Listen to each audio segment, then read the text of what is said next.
Hola, ¿qué tal? ¿Cómo están? En este video vamos a avanzar el cálculo de la composición centesimal de los compuestos. Y nos dice que se calcula el peso atómico del elemento multiplicado por el número de átomos dividido entre el peso molecular del compuesto multiplicado por 100. ¿Para qué se hace este cálculo?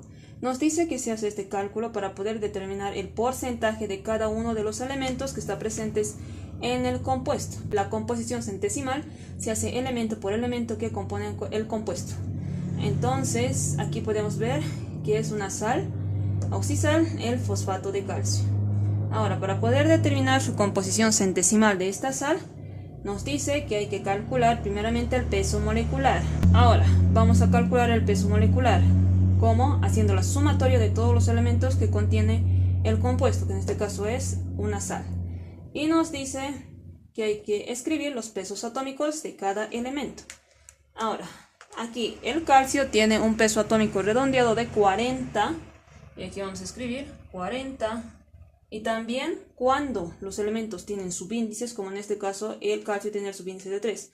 En este caso igual tiene un subíndice de 4 y entre paréntesis hay un subíndice de 2 que afecta tanto al fósforo como al oxígeno. Se multiplica por ese subíndice que indica el número de átomos. Entonces, al calcular elemento por elemento, también vamos a poder calcular lo que aquí nos dice, ¿no? El peso atómico del elemento multiplicado por el número de átomos. El número de átomos se refiere a los subíndices que contienen los elementos, si es que en caso hubiera. Entonces, aquí podemos ver que el calcio tiene el subíndice de 3. Son 3 calcios que hay. Entonces, se multiplica por 3, porque estamos calculando para 3 calcios. Por eso es que se multiplica. Ahora, aquí, el fósforo. El fósforo, su peso atómico redondeado del fósforo es 31. Y aquí podemos ver que solo hay un fósforo, ¿no? Entonces, pero aquí entre paréntesis nos dice que hay un subíndice de 2. ¿Qué quiere decir? Que este subíndice de 2 afecta tanto al fósforo como al oxígeno. Entonces se multiplica. 1 por 2 son 2 fósforos que hay en la sal. Entonces vamos a multiplicar su peso atómico por 2 porque hay 2 fósforos en la sal. Ahora seguimos con los oxígenos. El oxígeno tiene su peso atómico redondeado de 16. Y aquí podemos ver que tiene un subíndice de 4, pero este 2 lo afecta ya que está entre paréntesis. Entonces se multiplican los subíndices. 4 por 2, 8. Entonces hay 8 oxígenos en la sal. Ahora vamos a hacer la multiplicación elemento por elemento, porque todos contienen subíndices. Aquí, 40 por 3 nos va a dar un resultado de 120.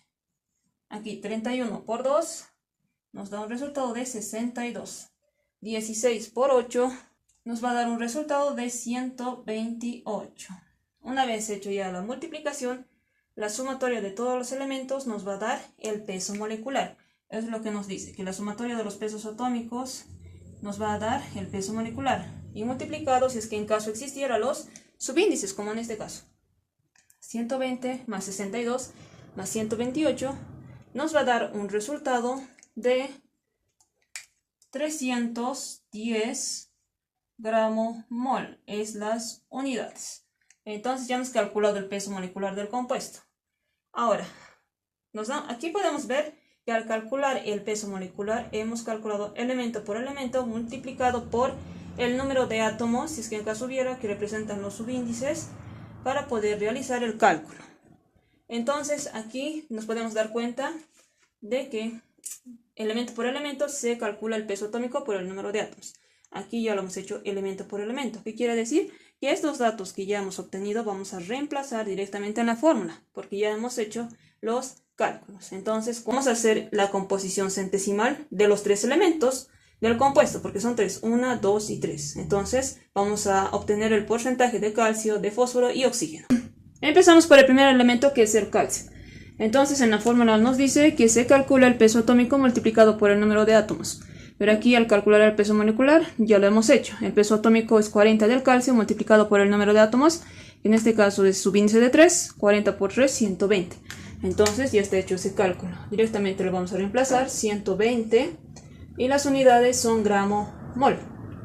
Y nos dice dividido entre el peso molecular del compuesto, que sería 310 gramo-mol.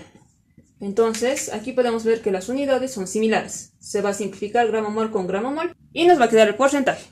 120 dividido entre 310 multiplicado por 100%, nos va a dar un resultado de 38,71%. Entonces el porcentaje del calcio en la sal del fosfato de calcio es del 38,71%.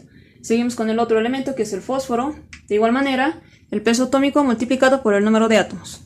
Aquí de igual manera ya hemos hecho, el peso atómico es 31 multiplicado por el número de átomos, que indica el subíndice, por 2. 31 por 2, 62. Entonces 62 gramo mol dividido entre el peso molecular, que es 310 gramo mol.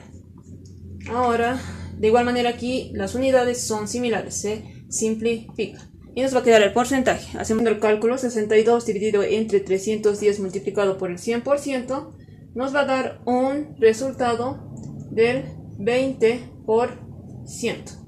Entonces, ese es el porcentaje de fósforo que está presente en la sal del fosfato de calcio. Ahora, por último, el oxígeno. De igual manera nos dice en la fórmula que se debe escribir el peso atómico multiplicado por el número de átomos del elemento. En este caso, aquí ya lo hemos calculado, que es 16 el peso atómico del oxígeno, multiplicado por el número de átomos, que representa el subíndice. Aquí hemos multiplicado 4 por 2, 8, ¿no? Entonces, la multiplicación nos va a dar 16 por 8, 128. Eso vamos a reemplazar directamente en la fórmula, 128 gramo mol, dividido entre el peso molecular, que es 310 gramo mol. Ahora vamos a simplificar unidades porque son iguales y nos va a quedar el porcentaje. Vamos a hacer el cálculo, 128 dividido entre 310 multiplicado por el 100%, nos va a dar un resultado de 41,29%. Entonces, ese es el porcentaje de oxígeno que está presente en la sal. Ahora nos dice que la sumatoria de los porcentajes debe ser igual al 100% para poder verificar que hemos hecho bien los cálculos. Entonces, haciendo la sumatoria de los porcentajes, 38,71% del calcio más 20% del fósforo más 41,29% del oxígeno nos va a dar un resultado de 100%. Entonces ya hemos calculado la composición centesimal del fosfato de calcio.